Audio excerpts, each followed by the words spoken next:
on a YouTube video, and then I will upload over it the everything. Okay, fine. So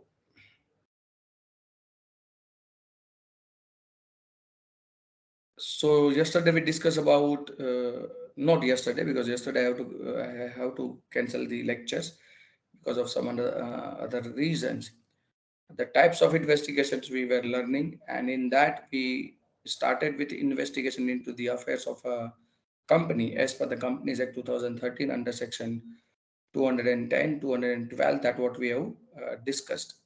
So there is a serious fraud investigation officer uh, who will carry out the investigation as per the directive issued by the central governments. If the central government is any moment of time is aware of that the company's affair is not managed appropriately. And then section 130 and section 113 we have gone through. So, and we stop over that the investigation of ownership of the companies, section 216 of the Companies Act 2013. So let's understand that where it is appears to the central government that there is a reason so to do, it may appoint one or more inspector to investigate and report on the matters relating to the company and its membership for the purpose of determining the true persons who are or who have been financially interested in the success or failure of the company, or who are or have been able to control or to materially influence the policy of the company,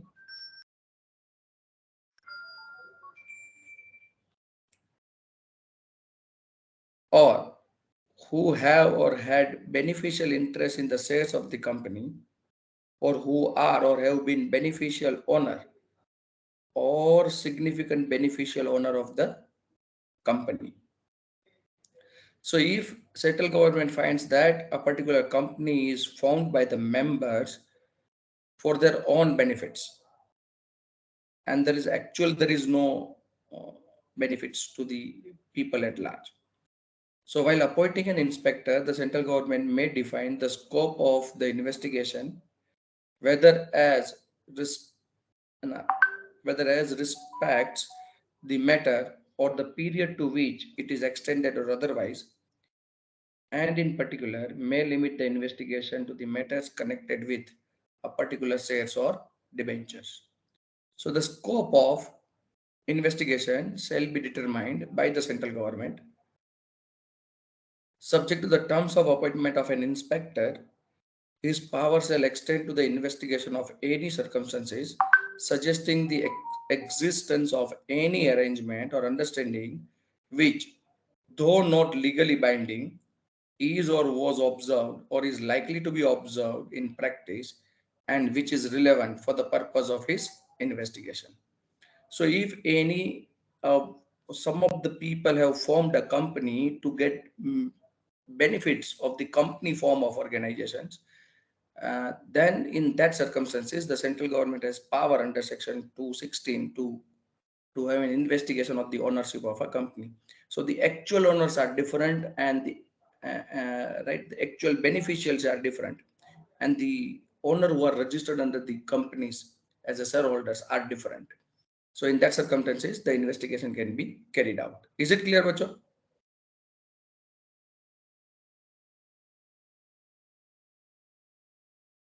समझ में आ रहा है? Yes, sir. Okay. When a CA is appointed to carry out an investigation under section 210, 213, or 216 of the Companies Act 2013, the scope and extent of inquiry, the objectives of the investigation, and other matter asked for the investigations are specified in the order. The order is obviously issued by the central government, by the appointing authority, so central government. On the basis of the terms of the investigation, the investigating accountant, which is generally the inspector, should determine the areas of the accounts to be investigated and the extent to which the inquiry is to be made. So based on that, the inspector will decide which areas of a particular books of accounts, or which kind of transaction which are recorded in the books, or which is subject to investigation. In case of the company having a beneficiary, in case of a company having a subsidiaries, or where one or more directors are interested in one or more entities, all the dealings with these entities should be examined. So if there is a transaction between the subsidiary, not only the subsidiary, but you can understand it if it is an associate entity, or it is a joint venture or something like that. So any entity where there is a directors are directly or indirectly interested, and central government have an information, okay, the companies are not functioning appropriately, and the affairs of the companies are not appropriate. So in that circumstances, the investigation can be carried out, and that should be the subject of investigation. Any breach of duty for the purpose of investigation should be material only if it has resulted in a loss to the company.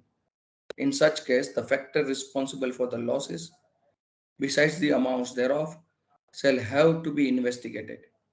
Negligence would be coupled only if it was in relation to the duty cast by the Act, articles of association, or by resolutions of the shareholders, or that of the board of directors, because of the affairs managed by the company are detrimental actually, and it is, they are recording a huge amount of loss because of the activity, right? Then the investigation can be carried out. Any negligence in the discharge of a duty of an director or any other managerial personnel must be constructed very broadly.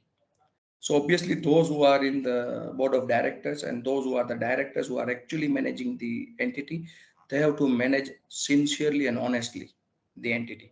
If they manipulate the transaction because they are enjoying the rights or powers to transact or to utilize the resources of the entity, that should not, they cannot use actually those kind of resources for their own benefits or at a cost of the company. As such, it is their duty to safeguard the property of the company and they protect the interest of the shareholders. So they have to mandatorily work in the interest of the company and the interest of the shareholders. The investigator may interrogate the director, officer, agents, and other concerned with the matter under his inquiry, if appears necessary. So they can investigate, they can make an interrogation of any of the people who are directly or indirectly associated with the entity, the affair of which is subject to investigation. If the investigating accountant, which is the inspector, is required to report the efficiency of the management, he should be discreet in expressing his opinion. So उसको जो भी उसको efficiency मिलती है वो report के अंदर express करनी है. The inspector must ensure that the persons who figure in the investigation get a fullest opportunity to explain their actions and conduct. So it is absolutely essential that के जो भी इन्वेस्टिगेशन कर रहा है उसको पूरी अपॉर्चुनिटी मिले, और जिसका इन्वेस्टिगेशन हो रहा है कंपनी का हो रहा है, तो they should be given the fullest opportunity to explain their actions and conduct, which is to be treated as right of being heard. So the company को और उनके अंदर जो लोग इन्वॉल्व है जिसका इन्वेस्टिगेशन चल रहा है उनको सफिशिएंट अपॉर्चुनिटी देनी पड़ेगी अपने आप को डिफेंड करने के लिए, right? Procedure powers and report of inspector under section 217, 219 and 223 to the Companies Act 2013. So the production of documents and evidence under section 217, the officer, employees and agent of the company which is under investigation, so जिसके ऊपर investigation चल रहा है उनके लिए, should preserve and produce all books and paper necessary and provide necessary assistance. So जो inspector है उनको सारा असिस्टेंट देना पड़ेगा, there is no option. So officer, employee और एजेंट है उनको सारा कोऑपरेशन देना पड़ेगा, सारे बुक्स ऑफ अकाउंट प्रोवाइड करने पड़ेंगे इंस्पेक्टर को as per section 217. It's an act, so there is no option. With the previous approval of the central government, the inspector may require any other body corporate to furnish such information or books as he may deem necessary. तो उसको ऐसा लगता है कि कोई subsidiary company है, associate company है, holding company है, which have transacted with the entity, and जो मैटर के ऊपर इन्वेस्टिगेशन चल रहा है उसके अंदर अदर एंटिटीज और other body corporates are also involve, तो उसके पास से भी वो बुक्स ऑफ अकाउंट्स मांग सकते हैं with the prior approval of central government. The books could be detained only for the period of 180 days. Thereafter, they should be returned. Whenever required, the books could be called back. तो जब भी चाहिए तो वो वापस ले सकते हैं. So these are the powers and procedure is given under section 217. Then examination on oath. Section 217 also allows कि आप है ना टेस्टिमनी भी टेस्ट ले सकते हैं. So inspector may examine the officer, employee and agent of the company under the investigation or related companies on oath. उसकी oath ले सकते हैं कि आप जो information provide कर रहे हो सही है, true है, and they have to certify it. However, to examine any other person, he requires the prior approval of the central government. Powers of civil court. So section 217 gives the power of civil court to the inspector who is carrying out the investigation of the affairs of the company. So inspector, being an officer of the central government, making an investigation, shall have all the powers as are vested in the civil court under the Code of Civil Procedure 1908, while trying a suit in respect of the following matters, namely discovery and production of books of accounts and other documents at such place and time as may be specified by such person. So he has a right to discover. उसके पास वो right है discover करने का और उसके पास से मांगने का, produce करने का. समनिंग है ना, समन्स इश्यू किया जा सकता है. तो summoning and enforcing the attendance of a person and examining them on auth. तो आप उसको बोल सकते हो ऑफिसर और एम्प्लॉय को कि आप यहाँ पे है ना प्रेजेंट रहना पड़ेगा और आपको ये ना ओथ प्रतिज्ञा लेनी पड़ेगी कि आप जो कर रहे हो सब कुछ अप्रोप्रिएट है, आपने जो इन्फॉर्मेशन प्रोवाइड की वो सही है, आपने जो डॉक्यूमेंट प्रोवाइड किए है वो ट्रू है एंड फेयर है.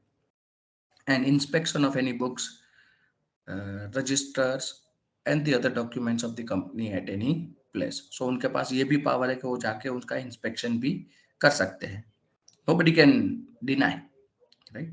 Power of the inspector to carry out the investigation into the affairs of the related companies and the persons. So company के साथ जिसका investigation हो रहा है, उसके जिस मैटर का इन्वेस्टिगेशन चल रहा है, उसके साथ कोई अदर कंपनीज आर इन्वॉल्व है, उसके अंदर कोई अदर पीपल्स आर इन्वॉल्व है, कोई भी पर्सन हो सकता है, उसका भी इन्वेस्टिगेशन हो सकता है, उसके पास पावर है. So if the inspector appointed under section 210 or 213 or 212 to investigate into the affairs of the company, considered it necessary for the purpose of investigation to investigate also the affairs of any other body corporate which is or has any relevant time been the company's subsidiary company or holding company or subsidiary company of its holding company, any other body corporate which is or has at any relevant time been managed by any person as a managing director or as manager who is or was at the relevant time the managing director or the manager of the company. तो यहाँ पे भी manager था, वहां पे भी manager था और दोनों ने उस समय पे जब भी ये कुछ ऐसी एक्टिविटी चल रही है जिसके ऊपर इन्वेस्टिगेशन चल रहा है. Any body corporate whose board of director comprises the nominee of the company or is accustomed to act in accordance with the direction or instruction of the company or any of its director, or any person who is or has at any relevant time been the company's managing director or manager or employee. So currently that particular manager may have resigned, that employee may have resigned, but the matter which is subject to investigation either of the section under section 210 or 212 or 230, the inspector has a right to examine, to have the examine with those kind of people who are involved into the matter. He shall, subject to the prior approval of the central government, investigation into and report on the affairs of the other body corporate or managing director or manager in so far as he considered that the result of his or her or its investigations are relevant to the investigation of the affairs of the company for which he is appointed as an inspector, right? So these are the power is given. If these powers are given, so he can adequately carry out the investigation. Inspector's report, section 223. An inspectors appointed by the central government may, and if so directed by the central government, shall submit the interim report to that government, and on the conclusion of the investigation shall submit a final report to the central government. Every report shall be in writing or printed as the central government may direct. Central, whatever the directive is issued by the central government, that should be duly complied with while preparation of the investigation report. A copy of the report made may be obtained by the members, creditors, or any other persons whose interest is likely to be affected by making an application in this regard to the central government. A report of any inspector appointed under this chapter shall be authenticated either by the seal of the company whose affairs have been investigated, or by a certificate of the public officers having the custody of the report as provided under Section 76 of the Indian Evidence Act 1872.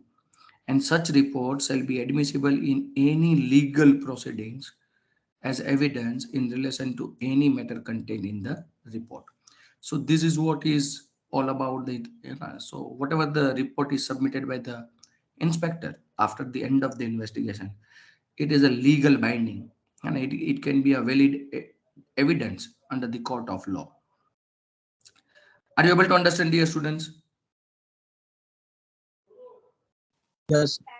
Yes, sir. Then general investigations and a general approach for the investigations. The general approach for the investigation under section 210, 213 of the Companies Act 2013 is conditioned by a legal requirement in this regards.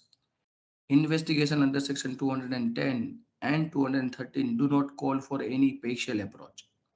The general approach for the investigation should therefore be formulated having regard to the terms of reference, scope, period, program, and procedures of the investigation and attending the legal requirement as explained below. So the clarity of the terms of reference. So these are very, very important.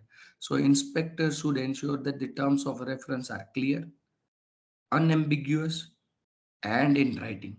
So he should be very clear which kind of order is issued by the central government, which are the matter is subject to investigation, and whether there is any clarity is there. There should not be any information which is ambiguous. Ambiguous means where there is no clear meaning coming out of it. So unambiguous means there is no double meaning, right? And in writing, it should be in writing. If he, she, or it has any doubt about any item in the terms, he should obtain the clarification in writing. So before start of the investigation, he should make the all clarification, and whatever the explanation is required, he should ask for all the clarification and explanation.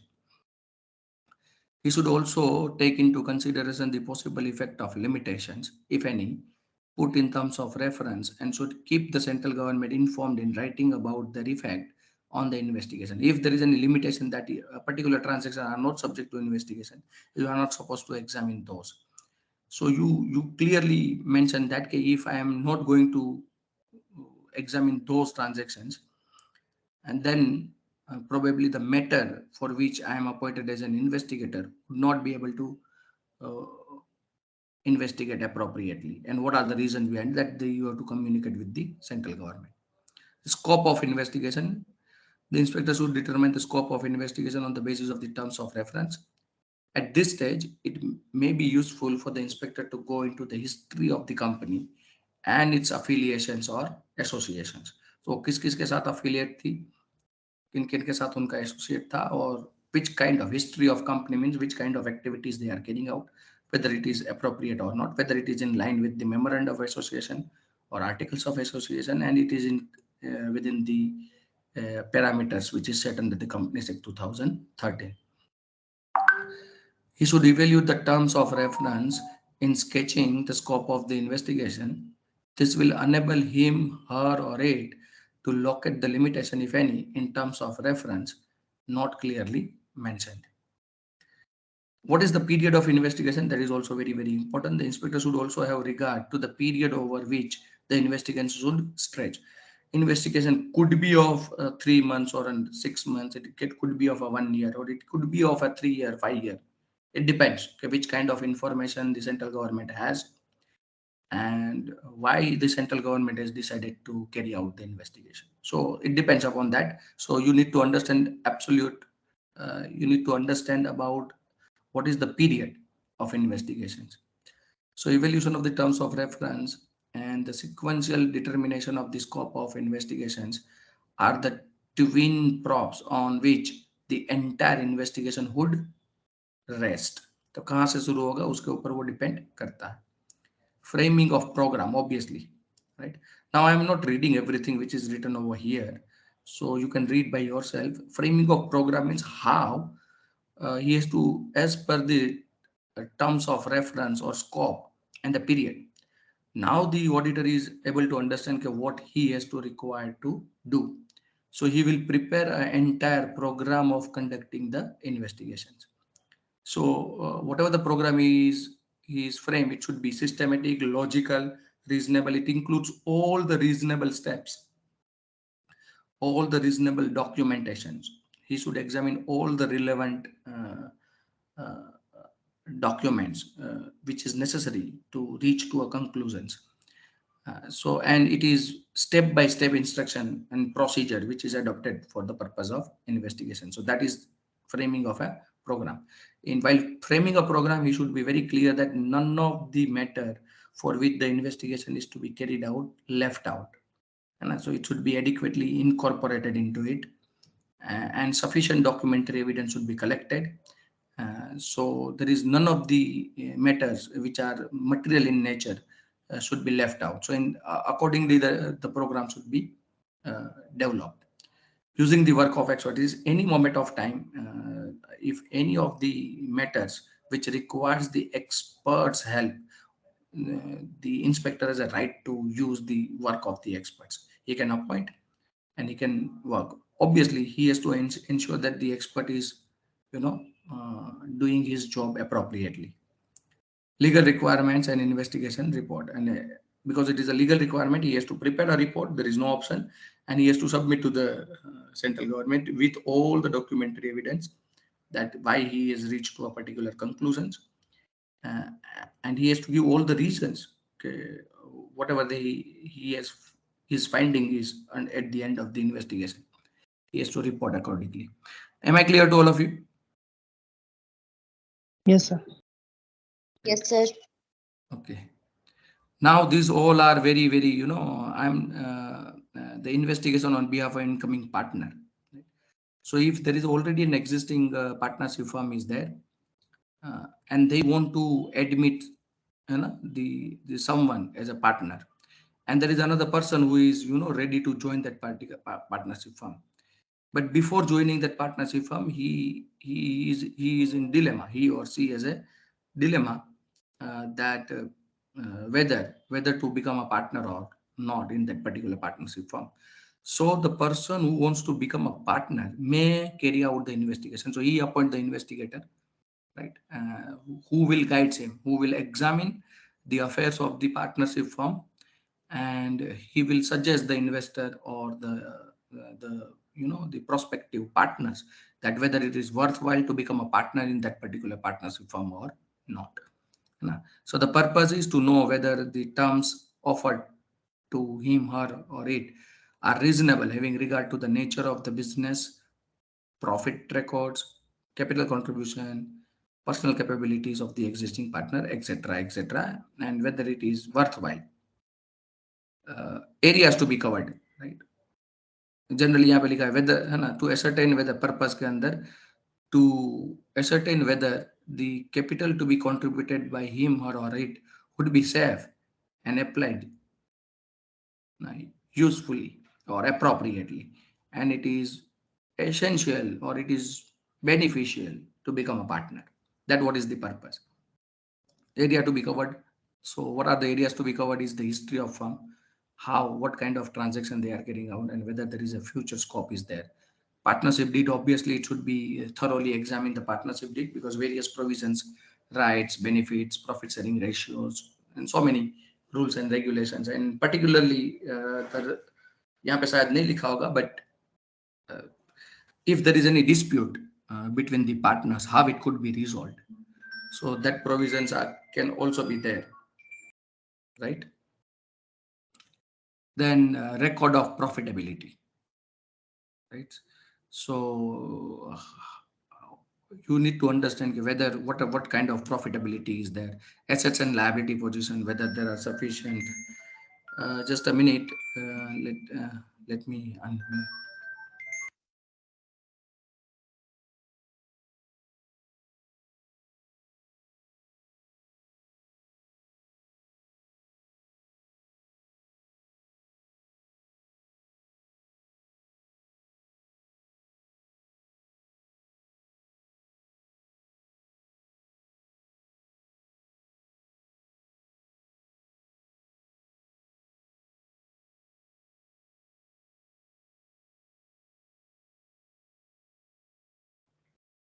Hello, am I audible now?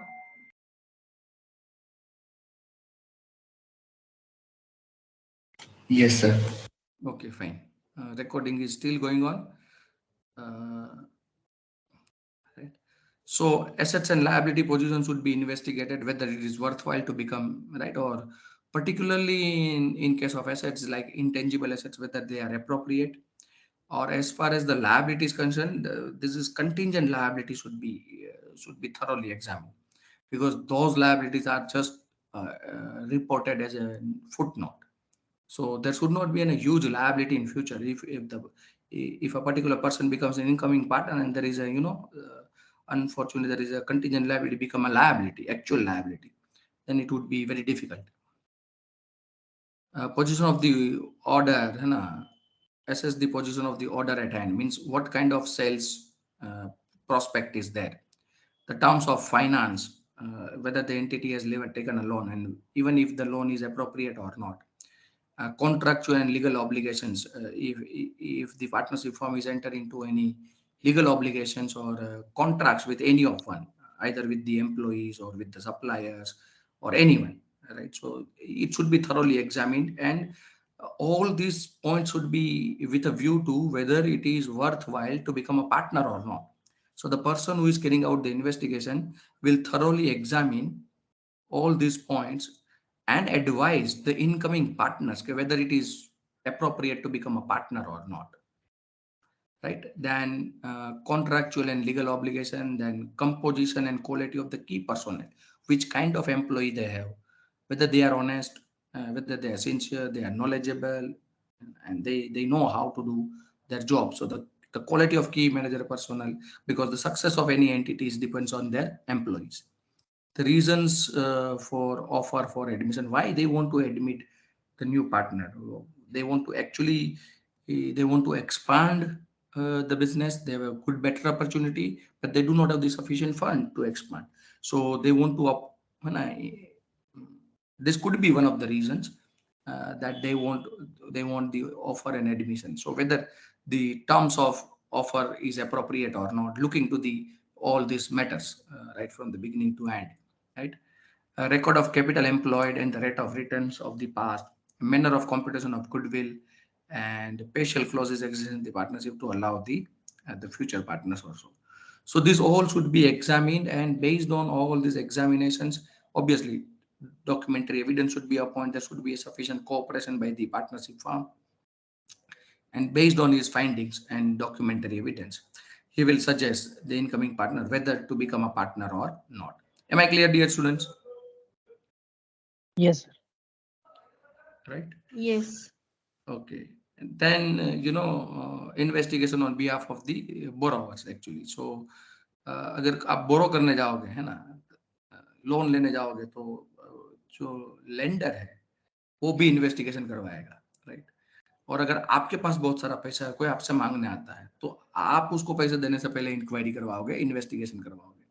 The reasons for obtaining, वो क्यों loan लेने के लिए आ रहा है, determination of the source of repayment, how they will pay, along with interest, principal along with the interest which is accrued over a period of loan. Availability of security if the borrower fails to repay. What kind of security they are providing. So उसके अंदर what is the collection of information. The investigators is required to collect the information with reference to the purpose, किस purpose के लिए वो loan लेना चाहते हैं, and whether it is appropriate or not.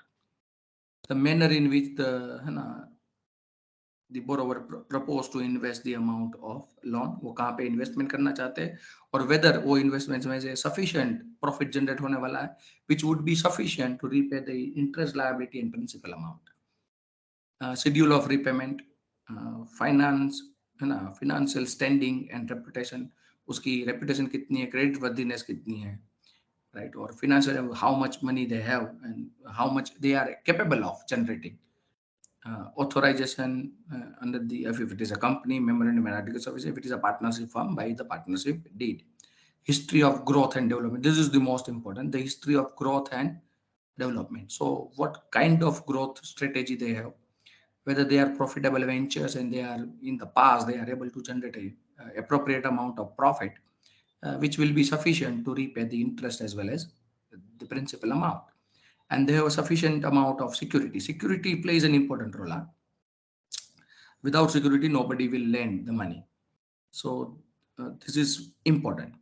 Examination of the financial statement, whatever the financial statement they have, not only of 1 year, but of around 3 to 4 years, right? So preparation of the condensed income statement in the what are their source of incomes, what are their kind of expenses, whether they have a sufficient and appropriate expenses, looking to the size and nature of the entity. Computation of relevant ratios, you calculate number of ratios and identify whether it is appropriate and there is no possibility of default. So number of ratios can be checked by the investigator. Breakup of annual sales, and a breakup of the annual sales means product wise sales to show their trends from where actually their profit is generating, and the product from which the profit is generating is popular into the market, and they have a market in they have a sufficient market share, and there is enough opportunity to make the sales, then obviously there is a sufficient profit. Or if it is not, you can advise to the lenders that you please do not lend the money. Then schedules of assets and liabilities, right, to ensure that they are adequately recorded in the books of accounts. Right? Particularly, there is none of the asset is, which is not in existence but recorded. And as far as liability is concerned, there is no any liability which is actually is there but not recorded in the books of accounts. So assets के बारे में होगी recorded है but actual में exist नहीं है, और liability में actually recorded ही नहीं है. So once you once you give a loan and then the liability will realize, then it would be very difficult. So steps involved in verification of assets and liability involved in the balance sheets. So generally, as far as the assets is concerned, rather than using the fixed assets, you use the word non-current assets. So the ownership, existence, possessions, and valuation. These 4 things are very, very important as far as the non-current assets are concerned. So you need to understand that it is in existence. So the physical verification should be done as far as the non-current assets as well as the inventory current assets are concerned, right? So it should be physically verified. Non-current assets, the ownership lies with the entity, and it is not overvalued, right? It should not be overvalued, and the valuations, it plays an important role. It should not be undervalued overvalued. Undervalued है तो फिर मैं loan देने जाऊंगा तो मेरे को इतना डिफिकल्ट नहीं, but it should not be overvalued, right? So that is very, very important. Inventory, they have a sufficient amount of inventory. As far as inventory, maybe over here they're not written over here, but if they are dealing with the number of products, and some of the products are slow moving, fast moving, or average moving, inventory can be classified into number of categories. So if they have an inventory, there may be a huge amount of inventory, and when you calculate the ratios which you have calculated earlier over here, which is, include the inventories. So there is a huge amount of inventory, but some of the inventories are of such nature which are very slow moving or non moving. Means वो product बना के रखी है लेकिन now market में उसकी demand ही नहीं है. So there is a sales activities are there. Sales अच्छा हो रहा है तो कंपनी के पास ऐसी भी प्रोडक्ट है जिसका मार्केट में सेल हो रहा है, और कंपनी के पास ऐसी भी प्रोडक्ट पड़ी हुई है जिसकी मार्केट में कोई डिमांड नहीं है. सो वो इन्वेंटरी में बोल रही है, स्टॉक के अंदर बोल रही है, but it is not at all able to sell it into the market. So उसकी वजह से अगर रेशियो अच्छा आता है तो राइट, रेशियो को इग्नोर करना है कि ratio actually are not giving the appropriate results. So you check over here, right, के उसका पोजीशन है, फिजिकल वेरिफिकेशन अच्छा है, उसका वैल्यूएशन इन्वेंटरी का अच्छी तरीके से किया है, and there is a fast moving inventory and there are not ideal inventory which is lying as it is, right? So the management has to dispose of it, or for determining whether the loan should be given or not, that portion of inventory you should exclude while determining the credit worthiness of the entity. Trade receivables, investment, secured loans, right, all should be examined with a view to they are appropriate and they are realizable, right? And the entity, to whom the loan is offered, who would liquidate that and would be able to repay along with the interest. As far as the secured loans are concerned, so secured loans, provision of taxations, if there are other loans are also already there, so whether the entity would be able to repay that along with the another loan which is required to be sanctioned. Provision for taxation, so there is absolute statutory compliance by the entity. If there is a non-compliance of the taxation, here it is talks about the direct tax, but you need to understand the indirect taxes as well. If there is another liability, right, or other liability which is the contingent, so contingent liability is also there. It should be, I already talked about it. And insurance plays an important role. As far as the non-current assets and the inventories are concerned, it should be appropriate that the entity has taken a sufficient amount of insurance. So in case of an unfortunate event, right, the entity would be able to recover the money from the insurance and they would able to survive it. So if they have a good machineries and non-current assets and inventory, but if some unfortunate event like a fire, earthquake, or maybe the flood, because of that, if that particular asset is lost, and if you already have sanctioned a loan and they lost because of the situations or the condition which is not fully in control of the entity, then also you will suffer by providing a loan. So if they have taken an insurance, that would be the safeguards, right? So insurances plays an important role, okay, whether it is they have taken or not. Is it clear, बच्चों? समझ में आ रहा है? Yes, sir. Right. This is also important from your own personal life. It is always advisable that your parents, for well-being of your family, you should also be fully insured in terms of medical insurance, right? So if anyone become sick and there is a medical treatment is required, or any disease is identified, so if you do not have an insurance, what will happen? Whatever the savings you have, whatever the parents you have as savings, so that will be vanish in the treatment. And obviously your parents will lose a sufficient amount of money which they may have piled up for the marriage of yours, their children's, or uh, the education of their children's, because of the uncertain events.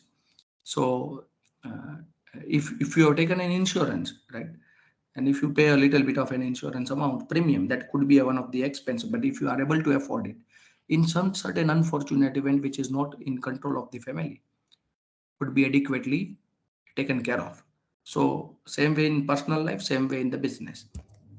Now, investigation of fraud. If any moment of time, if any entity or their owners or some other parties feel there is a fraud, so the fraud should be investigated. Right. So the types of fraud, the fraud for personal gain means bribery, रिश्वत देने की बात आ जाती है, right? So personal gain के लिए कोई fraud करता है.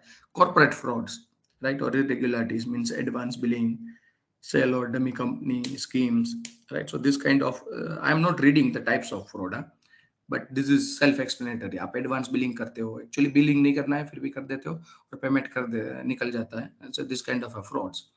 मनी लॉन्ड्रिंग एक्टिविटीज है ना, डमी कंपनी स्कीम्स बनाते हो, एक्चुअली कोई है नहीं, सो फिक्टिशियस कंपनी बना के आप उसके अंदर प्रॉफिट ट्रांसफर करते हो. फ्रॉड एट ऑपरेशनल लेवल्स है ना, by the employees, the tempering of check, drafts, online payments, and receipts. So you are manipulating the transactions for your own benefit. Off-book fraud, which is not recorded in the books of accounts, right? So if it's a simple example of off-book records, suppose there is a production department and you are particularly manufacturing a particular product. So there is a scrap is there.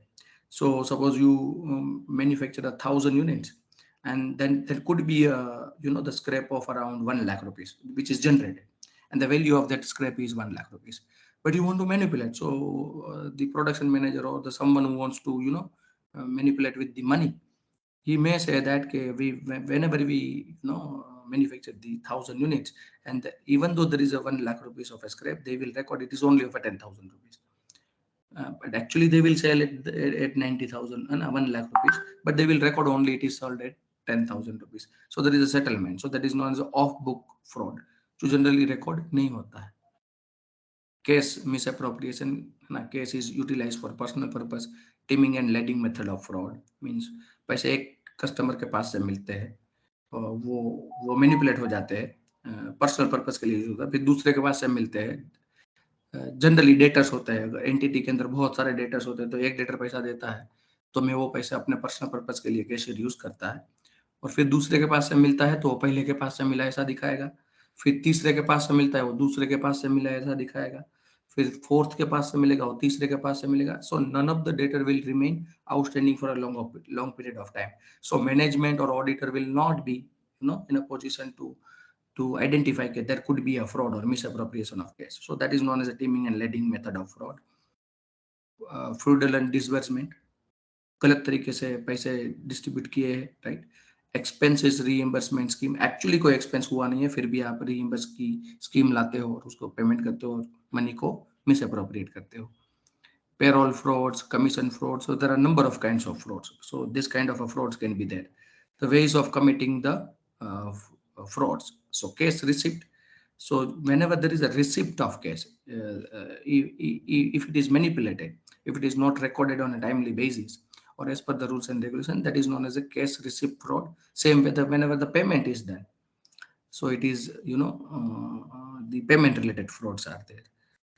I'm not reading all that because it is so easy to understand. All of you are in MCOM. So obviously when you read it, you would be able to understand it. Supplier's ledger, right? So you make a fictitious entry into the supplier's ledger.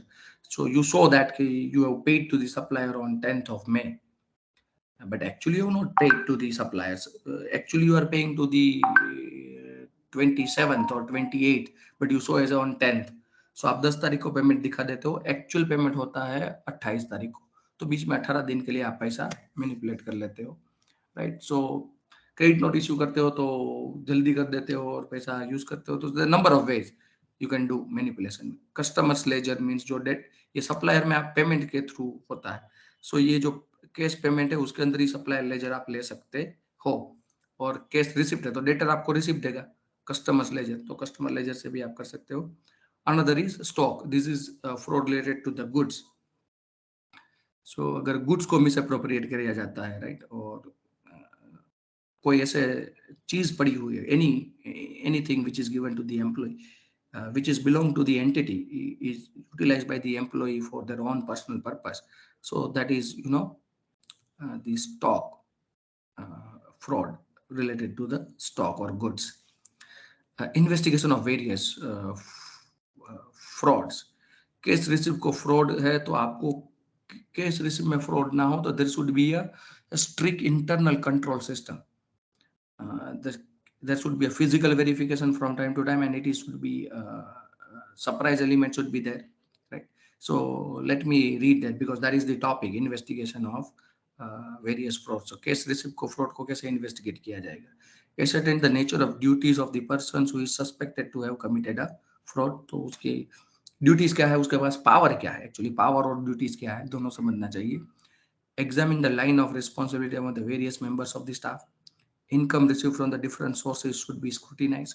तो जब वो receipt collect करता है तो उसके पास कौन कौन से राइट और कहाँ से, किस किस एरिया से, मीन सेल से आता है, राइट, किसी को लोन दिया उसके पास से रीपेमेंट से रिसिप्ट आता है, राइट, कस्टमर के पास से पैसा आता है.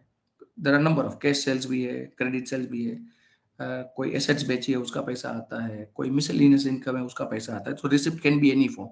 सो identify the different sources of receipt and then scrutinize it. Carbon copies of the receipt marked duplicate should be scrutinized. जहाँ पे ओरिजिनल नहीं है, डुप्लीकेट है, वहां पे उसको करना चाहिए. सो जो रिसिप्ट इश्यू होती है that should be serially numbered, right. और अगर कंप्यूटराइज सिस्टम है, he does not have the right to manipulate the date, time, right, or the receipt number and so and so. Examine the records of small or negligible sources of income, such as sale of scrap or sale of waste papers or newspapers or magazines, which is subscribed, which is at the over a period of time it would be, sell as a waste, right, or as a scrap. Review of recoveries from the customers, sundry parties along with the deductions. The most important is you take the confirmations, whether it is a cash receipt fraud or it is a cash payment frauds, whether it is a supplier's ledger or a credit customer's ledger. The best way to investigate this stock defalcations and the most importantly, you make an external confirmations. You ask them to provide the document. Case receipt जिसके पास से भी मिला है उसको letter लिख सकते हैं, right, उसके सैंक्शन कर सकते हैं. So that is cash payment जिसको किया उसके पास से कंफर्मेशन कर सकते हैं. सप्लायर को मैं अगर मैं पेमेंट करता हूँ तो मैं सप्लायर को लेटर लिखूंगा कि आपका ये ओपनिंग बैलेंस था, ड्यूरिंग द ईयर आपने इतना परचेस किया है, सॉरी आपने सेल्स किया है, हमने परचेस किया है, that's the reason you are supplying. So during the year हमने आपके पास से इतना परचेस किया है और दिस इज, और आप हमने आपको इतना पेमेंट किया पूरे साल में और ये तारीख पे पेमेंट किया, काइंडली सर्टिफाइड कि इसी तारीख को पेमेंट है. तो अगर उसको बाद में मिला होगा और बुक्स ऑफ अकाउंट में पहले रिकॉर्ड हो गया है तो आपको पता चल जाएगा कि there is a fraud related to the cash payment, right. Same way for customer, जो रिसिप्ट देती है, कैश रिसिप्ट है और कस्टमर है. अगर मेरे डेटर्स है तो डेटर भी टाइम टू टाइम मेरे पास से परचेस करते रहते हैं, मेरे लिए सेल्स है, तो उसका ओपनिंग बैलेंस होगा डेटर का, ड्यूरिंग द ईयर मैंने सेल किया होगा, ड्यूरिंग द ईयर उसने मुझे पेमेंट किया होगा और उसकी तारीख है ना, इट इज डेज वाइज, और उसकी रिसिप्ट भी होगी, जब भी उसने मुझे पेमेंट किया होगा रिसिप्ट भी जनरेट हुई होगी. So I can check it and I will take a confirmation from him के आपने इस तारीख को हमारे पास से परचेस किया है और इस तारीख पे आपने हमको पेमेंट किया है, and it should be match. तो बुक्स में जो एंट्री है उसी तारीख पे होनी चाहिए जब उसने पेमेंट किया है. तो इसका आप उस स्टॉक को है ना, जो भी फ्रॉड हुआ है उसको आप ढूंढ सकते हो. Same as stock defalcation. So stock का physical verification absolutely important, and it should be independent. A record should be tallied, right? Or what are the powers that should be given? So inward and outward registered of stock movement. So you need to see what are the kinds of movements are there, and if a stock is of such nature where you require the expert's help, to take the expert help. But physical verifications with surprise element plays an important role for identifying the uh, fraud related to the goods. Is it clear बच्चों, समझ में आ रहा है? Yes, sir. Exam में आएंगे प्रश्न तो आपको वो लिखना पड़ेगा. Now this is the very very important topic of peer review and quality control. There is another, but हमने fraud और investigation अच्छी तरीके से covered कर लिया है. Am I right? Now it is only 6 minutes to go and I don't want to start a new topic today. So we will start the peer review and quality review tomorrow. Is it clear? Okay, sir. Right. This is very important topic that we are going to discuss tomorrow. Right. So let me stop the recording.